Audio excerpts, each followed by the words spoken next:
जम्मू कश्मीर के दूर-दराज कस्बों और गांवों में अब लोगों को घर बैठे उपचार मिल पाएगा। जम्मू कश्मीर में पहली बार डिजिटल हेल्थ केयर मिशन के तहत डॉक्टर्स ऑन व्हील सेवा शुरू की गई है। डॉक्टर सिंह ने कहा कि जिस डॉक्टर से दिल्ली में समय लेने में महीनों का समय लगता था या हजारों रुपए खर्च होते थे, वो डॉक्टर अब आधे घंटे में डिजिटली उपलब्ध होंगे।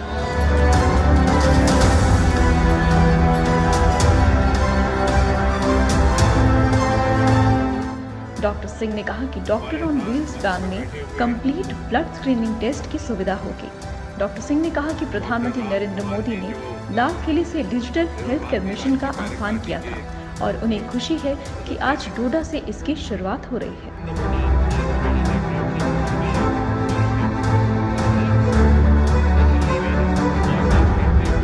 प्रधानमंत्री कार्यालय में राज्य मंत्री डॉक्टर जितेंद्र सिंह ने शनिवार को डोडा में इस डॉक्टर ऑन व्हील्स सेवा का शुभारंभ किया। हैदराबाद की सहारा हेल्थ सोसाइटी और ओ हेल्थ के सहयोग से शुरू की गई ये हेल्थ वैन डोडा जिले के 20 गांव के 3000 लोगों को सेवा प्रदान करेगी।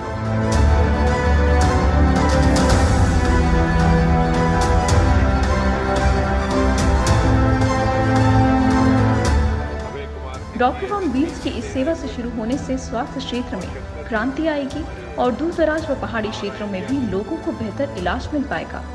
डॉक्टर जितेंद्र सिंह ने इस सेवा की शुरुआत करते हुए कहा कि आज तक जिन पहाड़ी क्षेत्रों के लोगों को प्राथमिक उपचार तक नहीं मिल पाता था, वो अब देश के स्पेशलिस्ट डॉक्टर से फ्री ऑनलाइन टेली कंसल्टेशन व उपचार हासिल कर पाएंगे।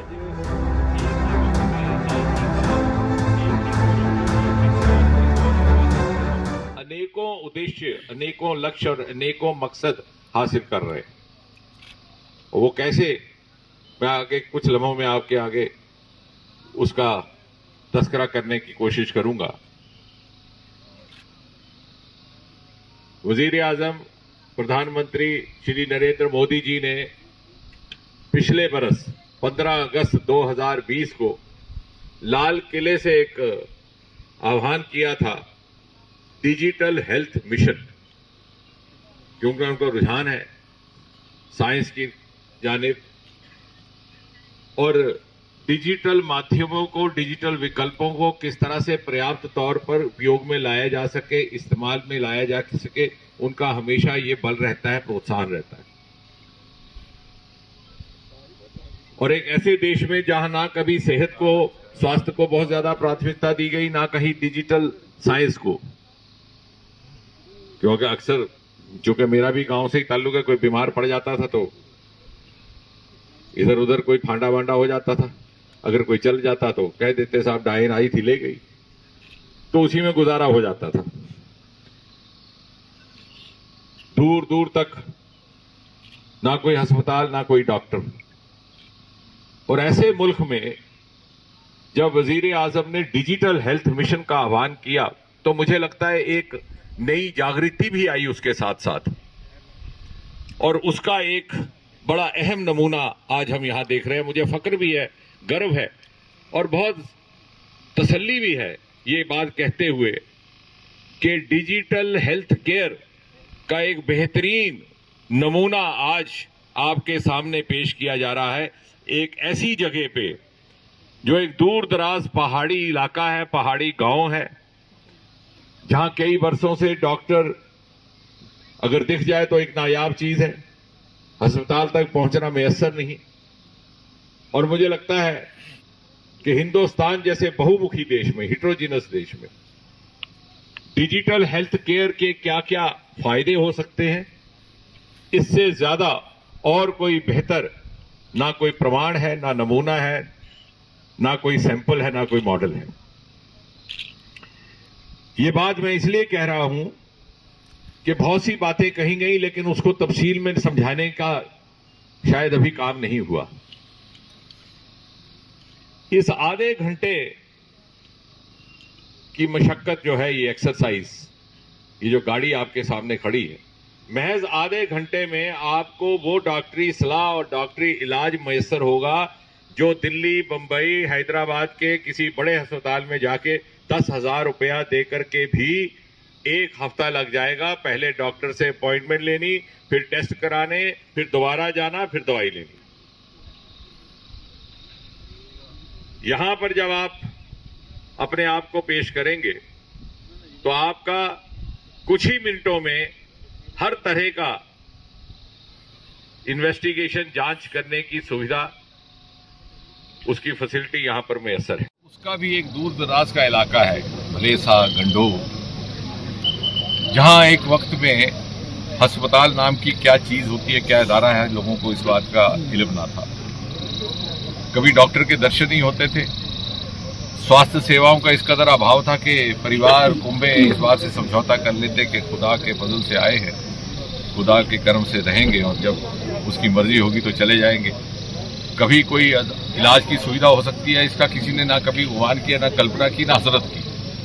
वहां पर आज हमारे प्रधानमंत्री श्री नरेंद्र मोदी जी ने, आपको याद होगा कि लाल किले से आह्वान किया था डिजिटल हेल्थ मिशन। उस डिजिटल हेल्थ मिशन के भावना से प्रेरित होकर के एक बड़ा ही प्रमुख महत्वपूर्ण नमूना यहाँ पेश किया जा रहा है। तो डिजिटल हेल्थ का सही माने में अर्थ ये है कि उन लोगों तक स्वास्थ्य सेवाएं पहुंचाई जा सकें जहां पर के और जरियात मौजूद नहीं है या उपलब्ध नहीं है। उसको लेकर के, उस भाव को लेकर के ये डिजिटल हेल्थ केयर कैंप डोडा जिला के हर एक गांव में जाएगा, हर तरह की जांच होगी और फिर सुपर स्पेशलिस्ट कुछ सूरत में बैठे हैं अहमदाबाद, कुछ गुजरात अहमदाबाद, कुछ हैदराबाद तेलंगाना, कुछ बंगलुरु कर्नाटका, उनके साथ सीधा सीधा कनेक्ट होगा। शायद ये बात हमारे समझ में आए कि अगर बड़े किसी अस्पताल में जाकर के बंगलुरु में या दिल्ली में इस तरह का मशवरा लेना हो तो 10,000 रुपया तो कम से कम इन टेस्टों पे लग जाएगा, फिर अपॉइंटमेंट लेने में और 2-4 दिन लग जाएंगे। यहाँ मात्र महज 20 मिनट में सारी इन्वेस्टिगेशंस डिजिटल माध्यम से आपको उपलब्ध होती हैं और अगले 10 मिनट में ऑनलाइन हमारे डॉक्टर्स पहले से मौजूद हैं। और जैसे मोदी जी ने हमें सिखाया कि सबका साथ, सबका विकास, सबका विश्वास, सबका प्रयास, मैं ये कहूँगा कि सबके प्रयास का भी एक अहम नमूना है। इसमें NGOs जुड़े हैं, सहारा इंडिया, इसमें जुड़ा है ओ हेल्थ, इसमें जुड़ा है सेवा भारती, इसमें जुड़ा है NHPC, इसमें हमारे कार्यकर्ता जुड़े हैं, इसमें यहाँ के मेडिकल कॉलेज के भी कुछ एक डॉक्टर जुड़ गए हैं और साथ ही साथ बिना मजहब मिल्लत के, बिना किसी सियासी नजरिए के, उस सब से उठ करके ये कैंप लगाया जा रहा है। और मैं चाहूँगा कि इसका भरपूर फायदा ले, चाहे हमारा सियासी, हमारा मौक़िफ़ कुछ भी क्यों ना हो, विचारधारा क्यों भी ना हो, ये एक समाज सेवा का काम है। और मोदी जी ने हमें यही सिखाया है कि बिना किसी और गरज के या किसी और कंसिडरेशन के जहाँ जिस चीज़ की ज़रूरत है उसकी भरपाई की जाए। और मुझे लगता है कि इससे एक नई तहजीब को भी एक जन्म मिलेगा, उसकी शुरुआत होगी कि हम सब मिल कर के समाज को, अपने आप को वक्फ करके उन सहूलियात को मुहैया कराने की कोशिश करें जिनसे यहाँ के अवाम वंचित रहे। आपने अच्छा किया और 14 पोस्टें जो वैकेंट है आपने अच्छा किया। 1.5 लाख आबादी है, 2 सकारात्मक मीडिया का यही लाभ रहता है कि हमें एक फीडबैक कंस्ट्रक्टिव दे।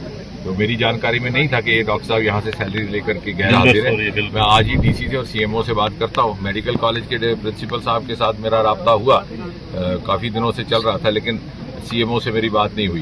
दूसरी बात यह है कि ये बात हमने वैसे भी रखी है कि गंडोह के अलावा भी बहुत सी ऐसी जगह हैं जहाँ प्राइमरी हेल्थ सेंटर है, मिसाल के तौर पर है तो डॉक्टर नहीं है, डॉक्टर है तो प्राइमरी हेल्थ सेंटर नहीं है, वो है तो नर्स नहीं है, सर्जन है तो एनेस्थेटिस्ट नहीं है। तो मतलब मुकम्मल बंदोबस्त व्यवस्था नहीं होने की वजह से पूरी तरह से खिदमात नहीं मिल पाती। हमने ये बात एडमिनिस्ट्रेशन के आगे रखी है, हेल्थ कमिश्नर के साथ। वो कह रहे थे कि हम शायद नए डॉक्टर भी रिक्रूट करेंगे, लेकिन जो ये गैर हाजिरी वाला मसला है, ये आपका कहना ठीक है कि ये गवर्नेंस की कोताही है।